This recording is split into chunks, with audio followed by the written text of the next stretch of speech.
Yo, yo, yo, yo, yo, yo. What up, though? This is your boy, Chris B. Daniels, and you are now on Show and Talk.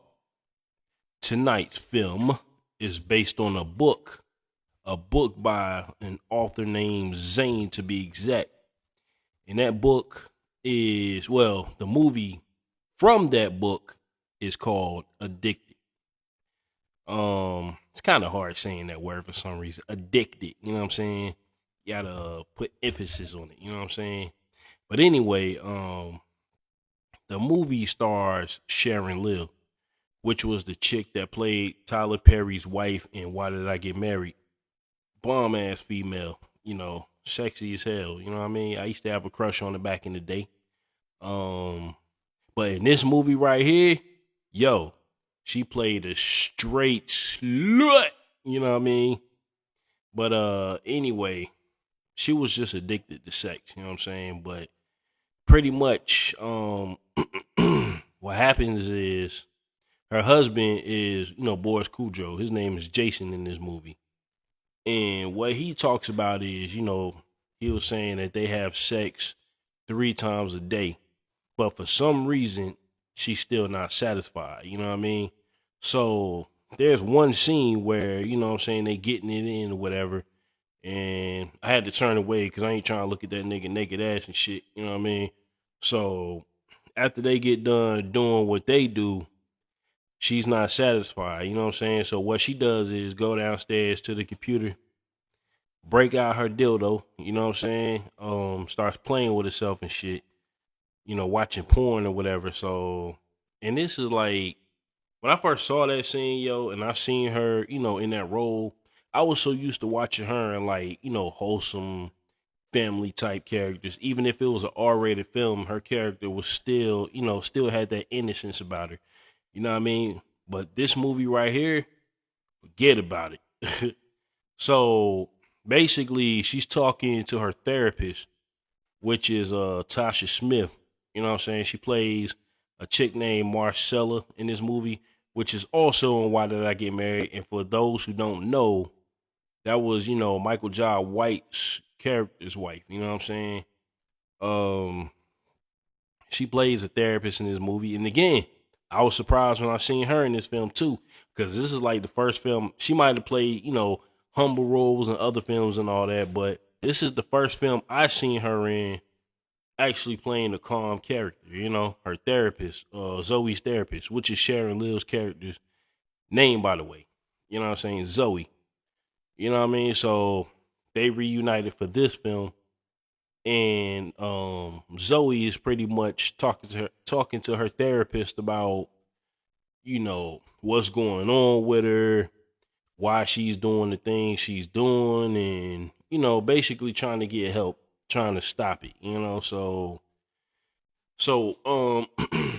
after the beginning, the first intro or whatever wrapped up, it shows her, getting ready for work or whatever. She's pulling up to her job, putting on her little lipstick or lip gloss or whatever she was putting on, gets out of her car, walking towards the building and everything. Cause this is her company. You can tell by the way she's walking and everything. Everybody, as soon as she walks through the doors, everybody's basically giving her that ass kissing look. You know what I mean? Like they all about her. She's the bomb, you know what I'm saying? Blase, blase. But she's really, more of a stuck-up chick in the beginning. I hate to say that about you, sorry, Sharon Lill, but your character was a stuck-up bitch. You know what I mean? So, but she did have a best friend, though, working for her. Her best friend is a chick named Brina. Now, the actress, I'm not even gonna lie, I can't really pronounce her name, but her best friend name is Brina. And so her best friend is really, not bringing the clients to her, but basically notifying her for all the people that's interested in working for her. Because she owns like this agency or whatever where she represents different artists and whatnot. So she brings her this one guy's profile or whatever who's interested in working with her. And that dude is, what is his name? He's played by William Levy. You know what I'm saying? The dude's name is Quinton. he's an artist slash sculpture or whatever. You know what I'm saying? I mean, a sculptor. You know what I mean? Whatever. But so she decides to take him on as a client. So she goes to one of a gallery to look at his work or whatever. And so apparently he's there also because he walks right up on her, admiring the work. And obviously she don't know that he was the one that actually did that painting. So, he's talking about it, telling her about it, whatever. And she's looking at him and trying to challenge him saying, yo, what you know about, art or whatever. And he basically broke it down to her, eventually telling her that was, his painting or whatever. So she was feeling pretty crazy. So you can already feel like the sexual tension between those two. And they literally just met. You know what I'm saying? So later on, they meet up again. And this time it's at his house. Now, I did catch the scene where when she walks in, he comes downstairs, buttoning up his shirt or whatever. He purposely did that shit to gain that attraction. You know what I mean? From her. So, they talking and she's telling him about the conditions and everything. He needs to go over the paperwork, but he chose not to read it because, let's be honest, all he wanted was her the whole time. He didn't give a shit about the paperwork. You know what I'm saying? I mean, he wants to work with her too, but then he wants that pussy more. You know what I'm saying? I hate to say it like that, but it's true. So he signs the papers and everything, and she's like, yo, that's it? Like, you're not going to look through it, disagree with anything or whatever? He was like, nah. You know what I mean? So basically, after that's done, she takes the papers and she's trying to, get up out of there, but he won't let her leave. And so at this point, I'm like, all right, yo, you literally just met this dude. And to her credit, she was trying to resist, you know what I'm saying, his advances or whatever. But then I guess it became too much for her. He said he wanted to paint her. He wanted to put her in his bed and everything. So, sure enough, he starts whispering in her ear and everything, kissing her on the neck, whatever. Picks her up, puts her on the couch, and basically starts eating the pussy. You know what I mean? I hate to say it like that, but I'm just a real dude like that. That's basically what he did. Slob in the vagina. So the next day, she's at work and she's basically kind of in a trance about what she did. And at this point right here, like from this point on, she starts slipping. You know what I mean? Because whatever homeboy did to her, yo, she sprung like a motherfucker now. So, yo, she's at work. Her best friend walks in or whatever and, snaps her out of her daze. So they telling her about, she's telling her about, this big client they got coming up, right? This dude has, what I'm saying, I guess he owns art galleries or whatever, and he's interested in being, in being represented by her. So her home life, right? Her son's like, he plays soccer or whatever. And at this point, his mother wasn't making it to his games. I'm just fast forwarding a little bit because basically the whole premise of the movie is about her addiction to sex. So what happens is she starts, slipping slowly. And then her son starts to resent her because she never really made it to any of his soccer games at some point, right? Because the only thing she's distracted by is sex by the same dude. So, later on, they get back up with each other again or whatever. But not quite. What happens is she goes back to his house, right? Because she's wanting to tell him that, they can't fuck around no more or whatever. So she tries to leave a note under the door. And then I guess the guy's neighbor, Jason's neighbor, what's the girl name? She's played by Kat Graham. That's his neighbor, and she's kind of eccentric a little bit, in my opinion. But she was kind of right about what she said. You know what I'm saying? Be careful with that man's feelings. She was telling Zoe this. But Zoe is like, asking her, first of all, how do you know my name? And she's basically just like, I talked to him and he told me all about you, whatever, whatever. You know what I'm saying? So she's like, okay, you need to be careful with him because artists like him or whatever don't like getting hurt. He's very sensitive, which the girl was right, right? The neighbor was right. So Zoe, kind of ignores her a little bit, still acting like a bitch. And, you know what I'm saying? She walks out. So right before she gets back to her car, that's when Jason pulls up. You know what I mean? He gets out the car. They're talking. And, she's basically telling him, we can't do this no more. I'm done. You know what I mean? Like stuff like that. So he's like, yo, I want to show you something real fast.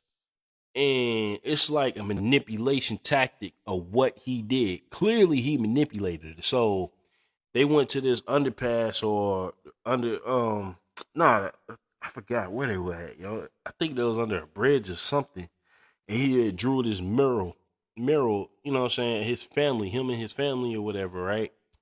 So he's basically telling her the story about his family trying to gain sympathy from her. So basically, let's just face it, so he can sleep with her again. He keeps saying that I know you married, but I just can't leave you alone. You know what I'm saying? So she winds up giving in and they fucking on top of his car and shit, right? So, and at this point, I'm like, condoms and no condoms, how the hell you not pregnant yet? You know what I'm saying? Because this is not the second time they messed around. This is probably like the third or fourth or whatever. You know what I mean? I'm pretty sure they did the shit off camera. But okay, so this is the next part I'm gonna get into. So one night, right? She's at home, all dressed up, looking bad as hell. You know what I'm saying? Waiting on her husband to get home. So she's calling him, asking him when is he gonna, make it home because she had like this candlelight surprise for him and everything. Trying to set the mood, make it romantic. But then he winds up telling her that he can't make it. You know what I'm saying? Because he's like swamped and everything in his work. He's behind, you know what I mean? Because he's a architect, you know what I mean? So basically, he was behind on his projects and everything. My bad, y'all, for that couple second delay. I had to think about it for a second, but you know what I'm saying? I had a slow moment. But anyway, he was like an architect, so he's telling her that he won't be home in time. Don't wait up. You know what I'm saying? Basically, he didn't give her permission to do her own thing, but he did. You know what I'm saying? Without him even knowing that. So what she decides to do is, instead of sitting at home waiting on him, she decides to go out, right? So she, you know what I'm saying, unexpectedly sees her mother chilling in the living room, sitting in there. And she tells her mother she's just going to go to the grocery store to pick up a couple things. And her mother, at this point, is starting to catch on to some shit, right? Not exactly, but she's catching on. So she's asking her mother, basically, do you need anything, whatever, whatever. And her mother's like, yeah, give me some ice cream. I think it was the cookie dough. And I'm over here putting emphasis on ice cream and shit, but who cares? But anyway, so when she heads out, instead of going to the grocery store, she winds up going to this club or whatever. Now, she's sitting there drinking by herself, chilling, and then she spots this dude at the, in the distance. And he's kissing the white chick or whatever, kissing her, and they kissing and shit. And next thing you know, he spots her. And this dude was played by Tyson Beckford, you know what I mean? And the guy's name was Corey in this movie. So they notice each other and they're just looking at each other, whatever, whatever. So it's like at that point, she's like, okay, I'll be back. Basically, that's the look she was giving him. Oh, I'll be back. Because she had to get home at this point, you know what I mean? So she wasn't ready to step out like that yet, to be ill like that. So she winds up coming home and she's taking a shower. Her husband comes home, Jason or whatever, right? Notice that she's in the shower. So he I had to turn away again, y'all. He goes ahead and gets in the shower with her. They wind up doing their thing or whatever. So the next day, and I'm gonna skip ahead a few scenes. You know what I'm saying? She winds up back in that club again. And this time she spots Corey, Tyson Beckford's character, again. And I'm like, damn, it's a coincidence. They ended up in the same club at the same time again. So this time she wasted no time, yo. And this is the part that comes in where this is the reason why I call the character a slut straight up. You know what I'm saying? Because they never met each other, never saw each other, nothing. You know what I'm saying? So she gets up, walks towards him, takes off her drawers and throws them at him. You know what I'm saying? And she walks towards the bathroom. So this nigga looking at her drawers and shit like, all right, you know what I'm saying? He gets up, follows her to the bathroom. Next thing you know, they in the bathroom fucking. After they get done fucking or whatever, that's when they introduce each other to, you know what I'm saying? That's when they introduce themselves to each other. You know what I'm saying? So I was just like, yo, did this nigga strap up or what? Cause it seemed like he just came all in her, yo, just straight up. And she did not mind it at all, you know? So that shit was crazy. So the next day or whatever, right? She ends up back at Quinton's house. You know what I'm saying? The artist, the guy that she's representing. And they're talking, you know what I'm saying? Like having their little conversations or whatever. They already did their thing once again. And Quinton gets a knock at the door. So she runs and hides. And it's a good thing she did because it turns out to be her husband and his agent or assistant or whoever, you know what I'm saying, with him. And so Quinton decides to give him a tour of his house, the paintings and everything. So there's this one painting, right? It's covered up with a sheet. So Jason is looking at it like, huh, you know what I mean? It seemed like he was catching on a little bit because he could see just a tad bit of the painting, but he really couldn't see it. So right before he lifted up the sheet to see that it turned out to be his wife and him, you know what I'm saying? Quentin in the painting basically spooning each other or whatever. He, you know, his agent or his assistant or whatever tells him they gotta go. So yo, she got off on that one. Like she got lucky on that one. So after he leaves, she comes out of hiding and she's looking at this nigga like, yo, you wasn't gonna tell him, you wasn't gonna stop him, was you?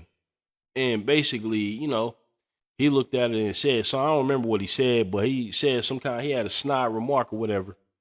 So he winds up leaving. No, he signed the contract or whatever. It was a different contract or whatever. I guess it was for a husband's agency or whatever, but he signs it and then he leaves. So it was you know, 'cause he's basically mad or whatever. I'm just sitting here trying to think, you know what I'm saying? The scenes are scrambled in my head. I haven't seen the movie in a long time, but you know what I mean? Basically he's mad because she rejected him. Like she don't want a real relationship with him. So she winds up back over there again, right? But she's telling him, you know what I'm saying? Like, we can't do this no more, blase, blase. So she winds up leaving. This is like another night, you know what I mean? After they just got done fucking again, you know what I mean? So she winds up going home. So, but before that, she was at home, you know, cleaning up the kitchen, washing dishes or whatever. And her husband sees that she has a new phone. And she didn't say nothing to him about it. So the phone starts ringing and she takes it. And her husband, man, I gotta say, Boris Cujo's character, he was kind of clueless in this movie, man. Like the behavior, you know what I'm saying? Like all kinds of shit. But that's before the next scene comes up. You know what I'm saying? You'll know what I'm talking about when I bring it up. So she snatches the phone from him. You know what I'm saying? And she lying to this dude like there's no tomorrow. She's just telling him lie after lie. So she takes the phone. She goes outside and she, was talking to old boy Quinton because that's who it was basically. So that's when she winds up at his house again, right? And the husband's basically telling her, I love you. And because the thing that they say is our love is forever, always will be, always has been, or always has been, always will be, some shit like that. So when he says that to her, she's walking out the door, she doesn't say it back. So her husband is like, oh, okay, what's going on? And I think he's starting to catch on too. So that's when she ends up back at Quentin's house again. They have sex again. And then this time, this is when she tries to break it off for good. So this is when old boy, like, he starts to get emotionally unstable or whatever. So when she goes back over there to his house, the next time or whatever, she's, looking through, I guess, knocking on the door. Nobody comes to the door, but his car is there, so she knows he's there. So she's walking around the house looking for him. And then she comes out back. And next thing you know, she sees this dude, Quentin, fucking the living shit out of his neighbor. The girl that was telling her about him earlier. So, that girl was a trip, man. When she caught him or whatever, the girl's like, hey, you want to join? You know what I'm saying? I was like, yo, that bitch is crazy. But yeah, the crazy part about this whole thing is, and this is what I don't get. All right, so you're a married woman, right? Zoe's character. She's a married woman getting mad at this dude because he's fucking his neighbor now. Got a whole husband at home. You know what I'm saying? She has a whole husband at home, calling this chick a trick, you know what I'm saying? Then called her a bitch on top of that. I'm just like, yo, what are you tripping for? Like, I mean, I don't know, yo. I guess that's what they do. You know what I'm saying? That's how some women act. You know what I mean? But yeah, so Quentin is basically telling her like, look, you broke it off with me. What you expect me to do? You know what I'm saying? So she gets mad and leaves, but she doesn't go home. She goes to the dude Corey's house, right? Now this is the black dude, Tyson Beckford's character in the club. Remember? So she's knocking on his door. He answers the door. She walks in, and he's like, yo, baby, is everything all right? And yo, all she says to him is just fuck me. The next thing you know, he's fucking her. So while she's at work, it's like at this point, her whole shit, like her whole mental state is just like loosened. You know what I mean? She's losing it out of it. You know what I'm saying? Her company is slipping. People don't fuck with her like that no more at the company because they haven't been paid like that. Her attention is just gone. All she's thinking about is these two dudes, you know what I'm saying? Quentin and Corey.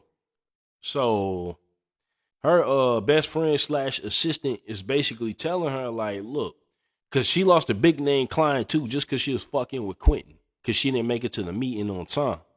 You know what I'm saying? Now, yo, yeah, her shit was gone. So when she finally tried, to somewhat get herself together, it was one day when she came home from work, right? Because she had broke it off. Well, she somewhat broke it off with Quentin, you know what I'm saying, but not quite. So when she pulls up to, the driveway or whatever, and this nigga not Quentin, but Corey pulls up on the motorcycle or whatever. Hands her an envelope. No, he pulls up on a motorcycle, hands Zoe's mother the envelope, and Zoe's mother gives it to Zoe, and Zoe's like, yo, who's that guy that was just here? She's panicking because she has an idea of what's going on. So she opens up the vanilla envelope, and it's her damn drawers. So, I mean, it's not funny, but damn, yo. That's a hell of a way to send a message, you know what I'm saying? So she, is basically panicking at this point, like, yo, she really, really, really has to break it off with them now. You know what I'm saying? Before shit gets out of hand. Because it was one scene where she Corey took her to this club or whatever, right? I guess it was a sex club or something. Next thing you know, all these people in the club are fucking. And so they get on this bed or whatever, and they take Xanax or ecstasy or whatever the hell they took. And next thing you know, they're fucking. So when she gets home from there, she tries to, straighten herself up. She walks through the door. Her husband's sitting on the couch. All the lights are off and everything, right? Homie looking sinister. So he's like, yo, where the fuck you been? You know what I mean? And she's talking about she had to work late, blase, blase, but he ain't trying to hear that. He know that's some bullshit. So he basically found condoms in her purse, and she tried to say something about, well, I'm off the pill and I'm trying to have no more kids, whatever. So, yo, after she said that, he starts hugging on her and all that, right? But then he pushes away from her. And because she tried to flip it on him, where you work late all the time and you ain't never home, blah, blah, blah. But he's like, I call and I check in with you. And so before he goes upstairs, he tells her, I want my wife back. You know what I mean? Because at this point, she's gone. You know what I mean? Like, she's gone. So later on, she realizes, the mistake she made and everything, because she just, like, her company slipping, her son don't like her like that right now. You know what I'm saying? Her husband's catching on to the shit. So she's just fucking up left and right. So at this point, she knows that she has to break it off. So for once, she actually did the right thing. But she did something stupid too, and I'll explain that in a minute. So she goes up to Quinton's house, right? At night, meeting up with him. And then she tells this nigga Corey to come over because she wants to break it off with both of them at the same time, which was fucking stupid too. But you know what I mean? You should have did one at a time, because the situation that she ended up in, anybody could have saw it coming. So this dude Corey had lunged at her or whatever, and Quinton, I think, knocked his ass out. You know what I'm saying? Because he was like, I don't want no beef with you, bro, because Quinton pulled him off of her. So as he's, turning around, walking away, he knocks his ass out. So now it's up to Quinton. It's just Quinton and Zoe. And Zoe's basically, trying to reason with him. But at this point, he feel like so many people left him in his life and shit. And now she's trying to do it. So now he just became, he lost his mind, basically. He went crazy. So he's looking for her all throughout the house, stepping on glass that she shattered and shit. Nigga bleeding everywhere, but still, apparently it didn't faze him because he's still looking for her. So he finds her, right? And he's about to do something to her. Nobody knows until Zoe's husband, Jason, shows up and knocks Quinton out with one of the sculptures that he had sent to him. You know what I'm saying? And this is the part where she was stupid at. So for some reason, she left her phone at home. I don't know if she forgot about it or she just so far gone that I don't know. But her husband basically saw everything. He found out everything through the text messages on her phone and all of that. So he's done. If she tries to follow him out, basically apologizing, saying she want to work things out, but he basically said, yo, you are a whore. I don't want you. You're dead to me. And now this is the part I did not expect. When I seen the movie the first time, I did not expect what I saw. So basically she says, you're right. I am dead to you. She turns to walk in the street and gets hit by a bus. And at first, the way they show like the montage of the family and everything looking all sad and show the empty bed, you know what I'm saying, and everything, you would think, you got the impression that she's dead, right? But it turns out she wasn't. I think she was in a coma or something. So after all of that, she goes to this sex addiction anonymous course or whatever, or this class or whatever, you know what I'm saying? She has to take the thing. So she's in there, talking or whatever, telling people it's sex addiction anonymous. That's what it's called, I believe. So she's in there explaining, why she developed the sex addiction, because she got raped as a little girl by two boys and all of that. Or was it three boys? I'm not sure. I forgot, but yeah, she got raped by a group of boys. So her husband shows up because he had moved out. You know what I mean? But her mother was talking to him, trying to convince him to give her another chance. But what the mother failed to realize is, because she's telling this man, what happened to death do his part and all that. And he had a point where he said, well, what happened to being faithful and shit? Like, why would you want to be with somebody who's constantly fucking around on you? You know what I mean? And he had a point. So then he shows up at her sex addiction anonymous class or whatever. So after that, you know what I'm saying? After she gives her speech and everything, she walks up to her husband. They embrace each other. And she comes home, you know what I'm saying? Everything works out. Now they're one big happy family again. But we all know that's just a movie, yo. You know what I'm saying? It's sad that a lot of people has an addiction like that. And a lot of relationships tend to fall apart and everything, but I guess that was the message of the movie. I never read the book. I ain't even gonna lie, yo. I don't really read Zane books or whatever. You know what I'm saying? I don't really care too much for him, but that was a pretty good movie, yo. If you haven't checked it out, check it out. It's called Addicted. You know what I'm saying? I think you might like it. It just depends on what type of film you in. If you're not into like can't really call it a romance film. I guess it's a thriller. If you're not really into those type of films, you might be bored, you know what I'm saying? But to me, it was a good film. The first time I seen it, I had actually rented it from the Red Box back in like 2015 or whatever. 2014, 2015. Nah, it had to been 2015 because the movie came out in 2014. So, you know what I'm saying? Yeah, I thought it was a pretty decent film. If I gotta rate the film, I have to give it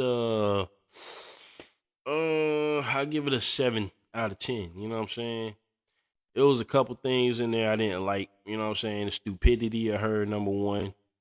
And it's some other stuff too, man. But yeah, Addicted. Give it a chance, man. I think you will really enjoy it if you're into those type of movies. If you read the book, never seen the movie, check it out. You will not regret it if you like that book or if you like that sort of story. You know what I'm saying? But I'm about to get off of here, y'all. It's late as shit. I meant to do this review yesterday, but I ain't gonna lie to y'all, I got kind of lazy. But here it is. But yeah, I'm about to get off of here, y'all. I appreciate y'all for listening. And if you made it this far, congratulations. I ain't got shit else to say. All right, I'm gone. Peace.